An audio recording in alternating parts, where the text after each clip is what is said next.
Magandang araw sa ating lahat mga boxing fans saan mang panig ng mundo.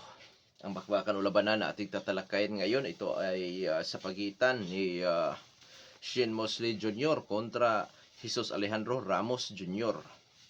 Fight schedule December 6, 2025, gaganapin sa San Antonio, Texas, United States of America. Sa labanan na ito, tayo po'y maghahayag ng sarili nating fight prediction, comparison at analysis na kung saan doon pa po lamang sa ating gagawin na comparison. Comparison pa lang. Detalyado ninyong malalaman kung saan naging liyamado, saan naging dihado itong mga maglalaban. Inanyayahan ko rin po kayo na panoorin ang buong video bilang karagdagang kaalaman na rin para sa atin na mga boxing fans at marami rin po kayo makukuha mga basihan na posible makapagbibigay influensya lalo na sa magiging inyong desisyon kung sino ang inyong papaboran. Pagkapat ng Sports Speech po ay naghahayag din ng prediksyon. Mga idols, nasa inyo pa rin po ang huling desisyon. Bago naman natin ito simulan para po sa mga boxing fans na bago po lamang napadpad dito sa ating munting channel, inanyayahan ko po kayo na sana suportahan po sa pamamagitan po ng pag-subscribe, like and share. At para po sa mga boxing fans na walang sawa na sumuporta o sumubaybay dito sa ating munting channel, taos puso po ako napapasalamat sa inyong lahat. Wala pa nung Sports PH kung wala rin po kayo, mga idols. Kape, kape, kape. So, ngayon mga idol, simulan na natin ang ating talakayan. Isingit lang natin ang ating prediksyon naman sa laban ni Lara. So, Browns ito, at kung di ako nagkakamali dahil hawak ni Lara ang WBA, ayon sa boxing scene. So, nakataya ang WBA sa laban ni Lara. Na kung saan mga idol, ang kalaban dapat ni Lara ay si Sanibik Alimkanuli. Napalitan ito ni Johan Gonzalez. Ang advantage lang ni Johan Gonzalez dyan mga idol, power at nasa kanyang prime pa, which is sa edad na 34 anyos. Kay Lara naman, experience, siya ang kampiyon at skills. Oo. Disadvantage nila Lara dyan, matanda na, 42 years old na ho ito. Oo. Yun ang talagang pinaka-disadvantage ni Lara dyan. Ganun pa man, ang masasabi ko dyan, kung sino ang llamado, siyempre mas kilala itong si Lara. Llamado ng kaunti pa rin si Laras. Kahit nasabihin natin na matanda na ito, sa edad na 42 anyos, pero siya pa rin po ang llamado sa tingin ng maraming boxing fans. Kahit sa Dong Sports PH. Oo. Disadvantage lang talaga dyan kay Lara, edad, father time. Prediction ko, Lara by knockout, 1 to 8 rounds. Kasi pag umabot na po yan sa sukdulan 12 rounds, delikado din sila Larang ma-knockout. Dahil inactive ito, matanda, baka kapusin sa hangin, mga idols. Oo. So, Lara by knockout ako dyan. Ngayon, Kuya Sports, kung sakasakaling hindi ma-knockout ni Lara, itong si Johan Gonzalez, may chance ba si Lara na manalo sa desisyon? Pabor pa rin ako kay Lara kahit sa desisyon dahil technical nga ito lumaban. Oo, pero delikado kasi inactive, matanda. Yun lang ang problema ko dyan kay Lara. Kaya kung nagkataon na prime Lara yan mga idol, aba, isipayat lang to kay Lara. Si Johan Gonzalez, kahit pa power puncher yan. Pero ang problema nga lang, matanda na si Lara. Di kasi malayo, kasama na yung kanyang inactivity. Now, hindi na katulad ng dati, nung kanyang kabataan, ang kanyang galawan. Oo. At yung stamina ni Lara. Kaya, ang prediction ko dyan talaga, knockout by Lara. 1 to 8. Pero pabor pa rin ako, mga idol, kung sakali, na di magawa ni Larang i-knockout yan, puntusan, pabor pa rin ako kay Lara talaga. Oo. Pero nasa body conditioning ni Lara ang lahat ng yan, mga idol, kung nasa magandang body conditioning pa ba ito, dahil inactive, matanda pa. Oo. As itong kanyang kalaban 34 years old, 90% knockout ratio. Eh, may kalalagyan si Lara sa pagka nagbago na ang galaw ni Lara. Yun ang ikatalo ni Lara. Pwedeng dito na rin makatikim ng knockout lost itong si Lara, mga idol. Oo. Hindi man yan na knockout ni Canelo. Hindi rin yan na knockout ni Kuan. Pero yun nga ang problema kay Lara, matanda na nga lang. No. Yun ang major problem or major disadvantage si Lara, yung edad niya, mga idol, sa ngayon. Kaya, bagamat yamado siya sa mata ng Long Sports PH, pero, yun nga, may tendency na matatalo. Matanda na kasi. Hindi na kata-kata kaya na matatalo. Matanda na eh. Kaya kung nagkataong bata lang yan, 38. Ilagay natin 38. Wala pa yan. Hindi pa yan mananalo talaga kay Lara. Easy fight kay Lara sana yan. Kaso lang matanda na isang Lara, mga idol. So, ang akin na lang, dahil si Lara ay talagang mas popular. Yun na lang po yan. So, ngayon, dadako na tayo sa ating pinakatampok. Shane Mosley Jr. kontra Jesus Alejandro Ramos. Mga junior to, mga idols. Alamin muna natin ang mga background dito sa magkabilang panig. Unahin natin na sa panig dito si Jesus Alejandro Ramos. Bilang isang professional boxer, si Alejandro Ramos po ay may impresibong kartada. 23 wins with 19 wins coming by way of knockout. May isang talo. Ngunit wala pa na italang tabla. May dada 24 anyos, height 5 foot and 10 inches, na may reach 72 inches, southpaw and stance, knockout ratio 82.61%. Last fight March 22, 2025. Nakalaban si Guido Emmanuel Scrum, na kung saan panalo by 7th round technical knockout. Itong si Jesus Alejandro Ramos. Experience ni Ramos, mga idol, ito po ay nakalaban din niya si Erickson Lubin. Diyan siya nakatikim ng talo sa unang pagkakataon. Nakasago pa din niya itong si Brian Mendoza, na kung saan panalo naman si Ramos by unanimous decision. Yan pong dalawa na ating pinangalanan ay mga D-calibre na mga boksingero.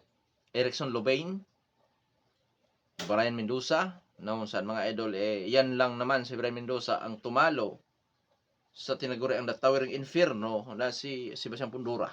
Oo. Natsampahan niya si si Sebastian Pundura. So yan po, nakapagbibigay yan ng magandang karanasan niya Jesus Alejandro Ramos. Skills itong si Alejandro Ramos, boxer puncher to.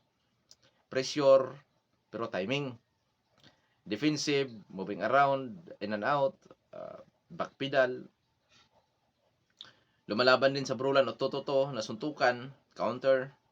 Depensa, average. Durability, natatalo sa puntusan. May tibay. May tibay. Ngayon, dadako naman tayo sa panig ditong si Shane Mosley Jr. Anak ito ng isang legend, mga idol. As a professional boxer, si Shane Mosley Jr. ay may impresibong kartada, 22 wins with 12 wins coming by way of knockout. May 4 na talo at wala pa na italang tabla. Sa kanyang 4 na talo, puntusan lang ito natatalo. May edad na 34 anyos. 6 foot and 1 ang height. Rate 77 inches. Orthodox ang stance. Knockout ratio 54.55%. Last fight July 6, 2025. O 2024. July 6, 2024. Nakasagupa nitong si Shane Mosley Jr. si Daniel Jacob. Panalo by unanimous decision si Shane Mosley Jr. Eksperyensya. Pinakamatindi na kalaban nitong si Shane Mosley Jr. Daniel Jacobs, dating world champion ng IBF sa middleweight division yan. Kaso lang, nung napalaban kay Shane Mosley is father time na. Gabriel Rosado, Jason Kigley, Brian Adams. Ayan po mga nakasagupa na Shane Mosley Jr. Skills, boxer puncher din. Pressure, defensive, brawler, fighter style, counter puncher style. Epektibo ang jab 1-2 combination dahil napakahaba, napakalawak na saklaw ng itang si Shane Mosley Jr. At napakasipag din ito sumuntok. Average na din pang depensa. Marami kasing puwang sa depensa itong si Shane Mosley. Bukod sa manalayo ang pinagagalingan ng suntok, yung pagitan ng suntok mga idol, delikado ma-counter. Average sa depensa, delikado sa counter na to. Lamang masasabi kong may tibay din po itong si Shane Mosley Jr. Oo. Mga idol, parehong Amerikano itong dalawa. Oo, parehong nakaano sa United States of America. Sa ranking po ng BoxRec, inactive kasi si Shane Mosley kaya wala sa ranking. 1 taon po na inactive. Rank 14 sa super welterweight si Jesus Alejandro Ramos. Sa ranking naman ng 4 major title belts, source boxing scene, courtesy sa boxing scene po mga idol. Sa middleweight division, nagka-ranking din itong si Jesus Alejandro Ramos, rank 5 sa WBC. Si Shane Mosley naman ay rank 6. Ngayon, dito tayo sa height, reach, power, physical na appearance. Mas matangkad po ng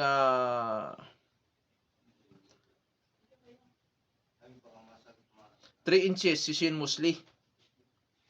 5 inches sa reach. Tapos dito sa kanilang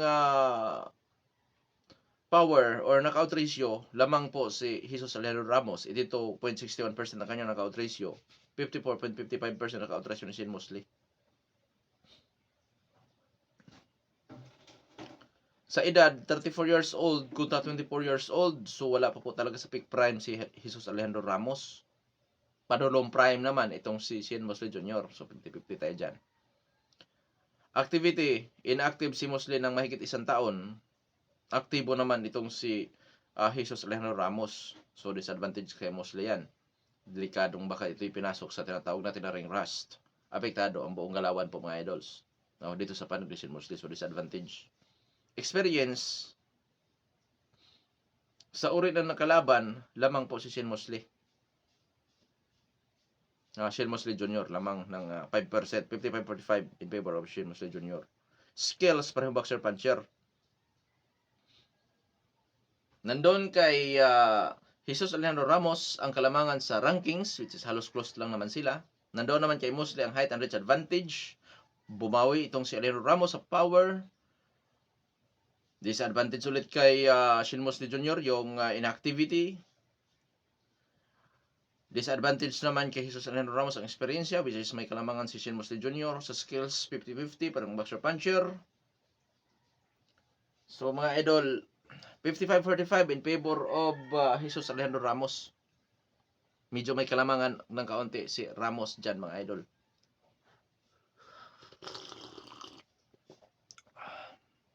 Mas pulido ang galaw nitong si Alejandro Ramos.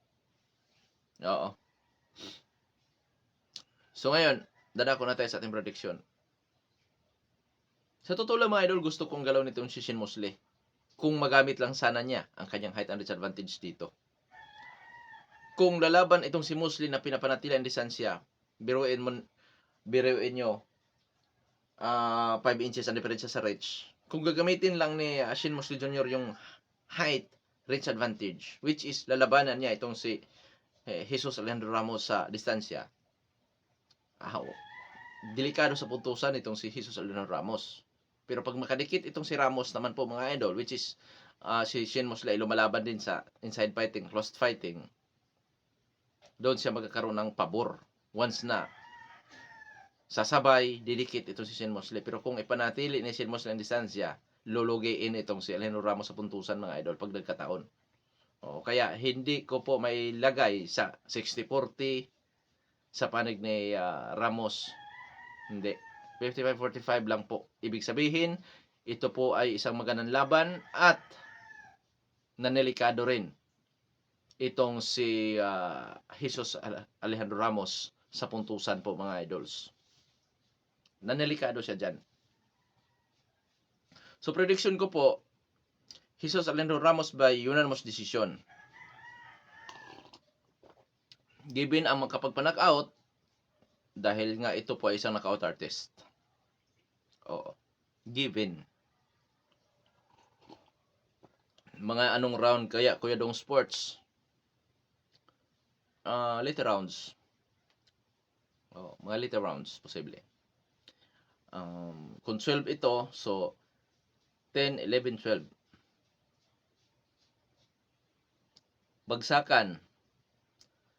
Pwedeng may bumagsak dyan, 1 to 7, Ramos.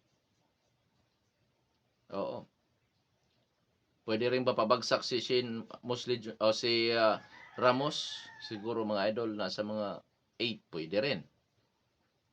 So, ngayon, sa panig naman ni Shane Mosley Jr., kasi hindi naman to tatayo lang sa harapan ni Ramos, mga idol. Ibig sabihin may chance ito, 5% lang diferensya. Hindi nga ako magtataka kung mananalo itong si Shane Mosley Jr. Nakadepende na yan sa kanya kung gagamitin niya yung advantage. Kasi yung 5 inches po, mga idol, malaking bagay po yan. Halos kalahating roller po yung kalamangan niya sa reach.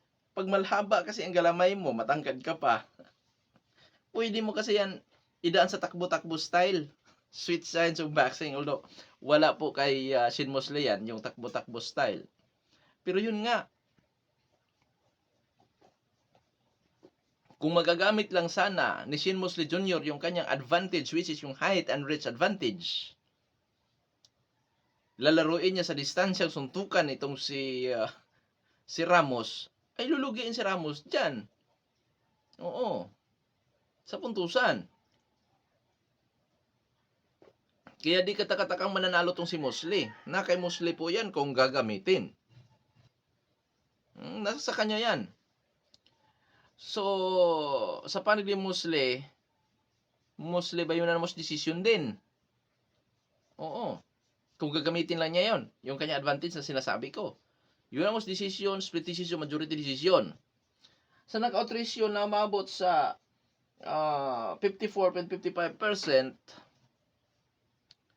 posible din niya magawang in-knockout si Jesus Alejandro Ramos.